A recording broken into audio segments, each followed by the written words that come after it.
Sejumlah video yang direkam korban pemalakan dan warga yang viral di media sosial. Salah satu pelaku perempuan awal pura-pura meminta uang kecil. Saat korban memberi dengan membuka kaca mobil, pelaku lain datang dan mengambil barang yang ada di depan mobil. Pelaku pemalakan juga tak segan naik ke atas kendaraan dan melakukan kekerasan dengan menggunakan benda tajam. Dari video yang ramai di media sosial, 13 komplotan pemalak ditangkap polisi. Dari 13 pelaku, 9 merupakan anak di bawah umur. Dari pelaku, polisi menyita uang ratusan ribu rupiah hasil pemalakan. Menurut polisi, para pelaku biasanya memalak mobil pribadi dan truk berplat luar kota Palembang. 13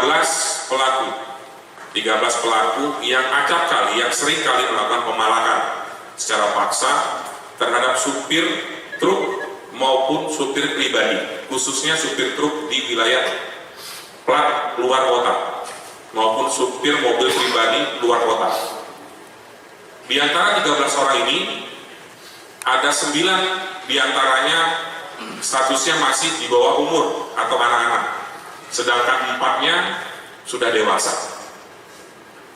Modusnya rekan-rekan, modusnya anak-anak ini, ketika melihat mobil yang berhenti di lampu merah, dia datangi. Ada yang pertama modusnya anak yang perempuan dulu, perempuan yang di bawah umur, membuka kaca, meminta uang. Ketika kacanya sudah terbuka, yang laki-laki yang lebih dewasa itu mengambil secara paksa barang-barang yang ada di mobil. Meski melakukan serangkaian pemalakan, pelaku hanya dibina di Dinas Sosial selama 6 bulan karena masih di bawah umur. Yudi Kiswanto, Kompas TV, Palembang, Sumatera Selatan.